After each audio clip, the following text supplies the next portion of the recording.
Sean todos bienvenidos a En el Corazón de Aztlán con Ciro Rebollar Rodríguez. Episodio 1x38, En el Ojo del Huracán. Hola nuevamente a todos, espero que se encuentren muy bien. Antes de comenzar, quiero agradecerles su continuo apoyo, quincena a quincena, a este podcast. Aprecio toda su retroalimentación y mensajes de aliento. Los invito a seguirme en todas mis redes sociales, a que me dejen 5 estrellas en Spotify y a que compartan la serie. Realmente me ayuda muchísimo. Y sin más preámbulos, comenzamos. En el capítulo anterior, Hernán Cortés y los castellanos comenzaron a ejercer más directamente su control sobre Tenochtitlán. Esta situación, como era de esperar, trajo oposición entre la élite mexica. En consecuencia, el rey de Texcoco, Cacama, comenzó a planear una rebelión en contra de los forasteros. Desafortunadamente para él, sus planes fueron frustrados por la traición de su medio hermano o quizás el señor de Toluca. Independientemente de quién fuese, Cacama fue capturado por los castellanos y torturado violentamente por Pedro de Alvarado, aunque, por el momento, su vida fue perdonada. Este intento de insurrección cimentó en Hernán la idea de que debía establecer un marco entre comillas legal que justificara y legitimara la conquista del imperio mexica. En ese sentido, el caudillo de Medellín forzó a Moctezuma a convocar una asamblea con los principales nobles y señores del imperio. Lo ocurrido en esta reunión y las interpretaciones que se le pueden dar son muy complejas para esta pequeña recapitulación, así que, en general, Moctezuma aceptó con lágrimas de tristeza el vasallaje de su imperio al rey Carlos de España. Además, urgió a sus tenientes a que hiciesen lo mismo, y estos, siguiendo el ejemplo de su Tlatoani, aceptaron las condiciones.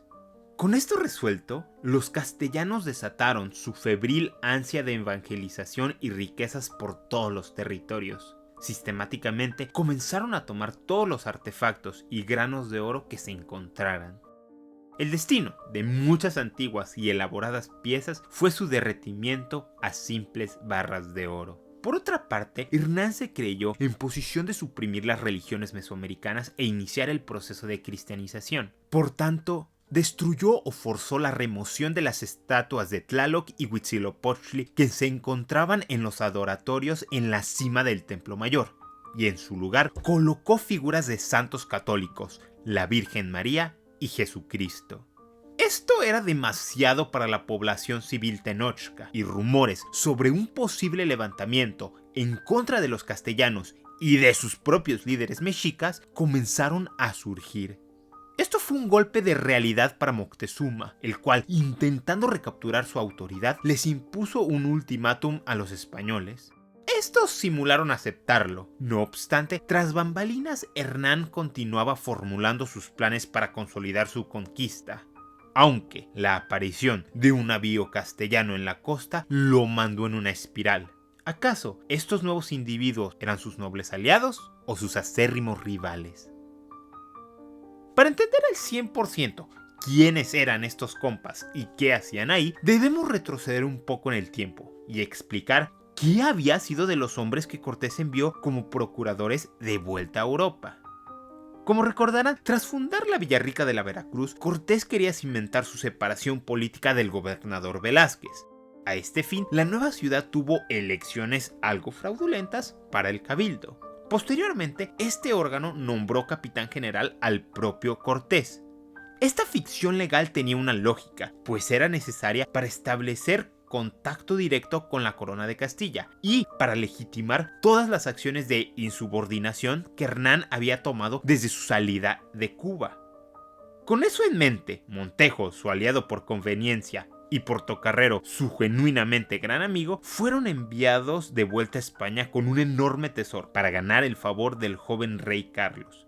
Más específicamente, que el monarca reconociera a Hernán como el capitán general y gobernador de estos nuevos territorios. A mediados de 1519, el barco Santa María de la Concepción zarpó a toda velocidad de las costas veracruzanas. Sus órdenes eran cruzar por el norte de Cuba, evitando completamente la isla, y navegar directamente hacia España. Montejo convenció a su compañero Portocarrero a que desobedecieran este mandato, así que el 23 de agosto de 1519 finalmente tocaron puerto en esa isla. Rápidamente, Montejo se movilizó para arreglar asuntos que él tenía pendiente en Cuba, y Portocarrero quería recuperarse algo de su salud. Durante esta estancia de aproximadamente 3 días, se restablecieron de provisiones, y Montejo se puso en contacto indirecto con el gobernador Velázquez. Verán, las lealtades de este personaje estaban algo divididas. Ciertamente se había pasado al bando de Hernán, sin embargo, el gobernador había sido uno de sus aliados más antiguos. Así que, como buen político, decidió que lo mejor sería jugar para ambos bandos y esperar a ver quién caía mejor parado. Por consiguiente, cuando uno de sus siervos vio accidentalmente las enormes riquezas que iban en el barco, le pidió que no se le ocurriera de informarle nada a nadie. A continuación, uno de los administradores, o sea, achichincles de Montejo, le ordenó a ese mismo siervo que fuera a ver al gobernador en la ciudad y le contara lo que había visto. Velázquez, como era de esperar, intentó bloquear la avanzada de los mensajeros. Sin embargo, no fue lo suficientemente rápido. Por su parte, Montejo y compañía continuaron su viaje hacia el Viejo Mundo, arribando a la ciudad de Sevilla el 5 de noviembre de 1519. Desafortunadamente para ellos la recepción no fue lo que esperaban, pues al contrario de un recibimiento de héroes, el obispo Fonseca, básicamente el encargado de los asuntos del Nuevo Mundo, ordenó a uno de los contadores de la Casa de Contratación de Sevilla que embargara el tesoro que transportaban. De la misma manera, incautaron alrededor de 4,000 pesos que pertenecían a ellos y también que le habían mandado al padre de Hernán, Martín Cortés. Este curso de acción se debía a la influencia de uno de los agentes del gobernador Velázquez, el fraile Benito Martín. Benito había estado ya tiempo en España, gestionando los nombramientos en favor del gobernador de Cuba, y había recibido un mensaje acerca de la insubordinación de Hernán. Aunque ojo, no tenía claro todo lo que había ocurrido, pues los mensajes transatlánticos eran bastante lentos. Tras esto, Fray Benito suplicó al cardenal Fonseca que le permitiese regresar a aquel barco cargado de tesoro a Cuba y que le concediera a Velázquez plenos poderes para castigar a Hernán Cortés. A pesar de que Fonseca claramente quería ahorcar a Montejo y a Portocarrero como traidores, sus manos estaban atadas, pues las noticias de estos impresionantes tesoros llegaron a oídos de importantes asesores cercanos al rey Carlos. Estos hombres estaban complacidos con las riquezas que el caudillo de Medellín había mandado, y esto frenaba la mano del obispo Fonseca, pues verán, la corte de Castilla era un despapalle, por decir poco. Tras el ascenso del joven Carlos como rey de Castilla y Aragón, sus asesores lo instaron a lanzarse por el trono del Sacro Imperio Romano Germánico. Este movimiento era algo natural. La posición había sido ocupada por su abuelo paterno y sus asesores creían que su linaje era ideal para reunificar al mundo cristiano bajo un solo monarca. Esto trajo como consecuencia rivalidades internas. Los españoles, normalmente viejos aliados de los difuntos reyes católicos, tenían su propia visión del futuro del reino hispano, y los allegados al joven Carlos tenían sus propias ideas y pretensiones de un imperio paneuropeo. Además, esto solo era el centro del poder. En la periferia, los procuradores y líderes locales de las distintas comunidades castellanas estaban súper agitados y hablaban de una posible insurrección armada en contra de la corona. En este clima de inestabilidad e incertidumbre, las aventuras de Cortés y las promesas de tremendas riquezas parecían una bocanada de aire fresco. Ahora sí, envalentonados por la inacción del obispo y protegidos por algunas personalidades poderosas, Montejo, Portocarrero y Martín Cortés, que se les había unido en Sevilla, comenzaron a cabildear por el reconocimiento de Cortés y a buscar apoyo económico para su empresa. Finalmente, en enero de 1520, los tres se lanzaron rumbo a Barcelona, donde se encontraba el propio rey Carlos para entrevistarse con él. Recientemente, Carlos había ordenado que el tesoro incautado se pusiera a disposición de uno de sus hombres, es decir, fuera de las manos de Fonseca y la Casa de Contratación de Sevilla. Además, comenzó a intercambiar cartas con los enviados de Hernán, donde se mostraba amigable y emocionado por escuchar sus fascinantes relatos. Por último, quería conocer a los totonacas que habían viajado con los castellanos y pidió que se les tratara de buena manera, como los supuestos caciques que eran. Los emisarios de Cortés arribaron un tiempo después a Barcelona. Desafortunadamente, el rey ya había abandonado la ciudad. Verán, Carlos, que tenía como 20 años, estaba en una situación bastante complicada. Las cortes castellanas, que eran un parlamento medieval, realmente estaban muy enojados con el joven emperador. Y en Alemania, su recién adquirido imperio, el exfraile Martín Lutero había iniciado la Reforma Protestante, básicamente una cuasi revolución religiosa en contra de la Iglesia Católica. En pocas palabras, las dos partes de su imperio estaban pasando por un huracán político, y el emperador estaba en constante movimiento, tanto huyendo de sus problemas como intentando apagar los incendios que brotaban a su alrededor.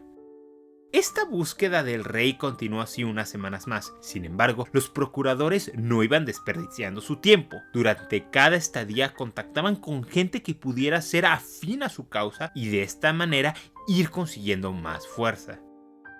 Tras pasar por Barcelona, Burgos y Tordesillas, finalmente, el 30 de abril de 1520, los emisarios de Cortés se entrevistaron formalmente ante el Consejo de Castilla, que era como el gabinete del rey encargado de gobernar el reino de Castilla. En esta reunión del consejo estaban importantes personalidades interesadas en el futuro del Nuevo Mundo. Entre los más distinguidos estaban el canciller imperial Gattinara, el cardenal Adriano de Utrecht, que sería electo papa en 1522, los arzobispos de Granada y Palermo, el comendador mayor de Castilla y por último, pero no por eso menos importante, el obispo Fonseca, básicamente el que quería colgarlos. La reunión fue en general un enorme interrogatorio sobre las actividades de Cuba y Cortés. Montejo, que hasta este punto había sido ambivalente en sus lealtades, rompió con Velázquez y comenzó a defender los intereses de Hernán. Por ejemplo, dijo que Cortés había sido el que había costeado la mayor parte de los barcos de la expedición, y que su hundimiento en las costas de Veracruz se debía a que eran viejos los barcos. Portocarrero inmediatamente confirmó estos hechos y agregó que la actitud de Velázquez era como la de un comerciante codicioso, es decir, su contribución a la expedición tan solo había sido la de venderle suministros a Hernán, y esto no le daba derecho sobre los resultados. Esto era en parte cierto y en parte una ligera exageración. Cabe destacar que el consejo también escuchó las declaraciones de un aliado del gobernador de Cuba, el cual acusó a todos los procuradores de traidores y rateros. El obispo Fonseca igualmente condenó las acciones de Hernán, pero su influencia rápidamente había disminuido. Tras un momento de deliberación, el consejo no pudo llegar a una conclusión. Sin embargo, implícitamente los vientos soplaban en favor de Hernán. Para empezar, la corona les permitió a los emisarios del caudillo utilizar el dinero que habían traído, los 4,000 pesos, como ellos quisieran. Además, el consejo determinó que tanto la posición de Velázquez como de Hernán eran válidas ante sus ojos, básicamente reconociendo que Cortés estaba a la par en autoridad y prestigio que el gobernador de Cuba. Este parcial, aunque buen resultado, se vio fortalecido porque el tesoro casi inmediatamente entró en la economía de España. El emperador Carlos envió parte de estos recursos a la isla de Mallorca y a Tunisia en el norte de África. Los prospectos de poder sustentar proyectos políticos imperiales con oro mesoamericano realmente cimentaron una victoria para el bando de Hernán. El 17 de mayo de 1520, el Consejo de Castilla decidió formalmente posponer de manera indefinida el estatus de Hernán Cortés. Esta resolución era perfectamente funcional para el caudillo de Medellín, pues podía continuar con sus actividades, ya que la corona no lo había condenado. Los procuradores habían llegado a un huracán de intrigas y malestar político bastante peligroso. Sin embargo, utilizando su inteligencia y sobornos, habían logrado salir airosos de la situación. No obstante, en la isla de Cuba, el gobernador Velázquez no iba a dejar que su tan anhelado sueño se le fuera de las manos, y menos que cayera en las garras de Cortesillo, su eterno criado.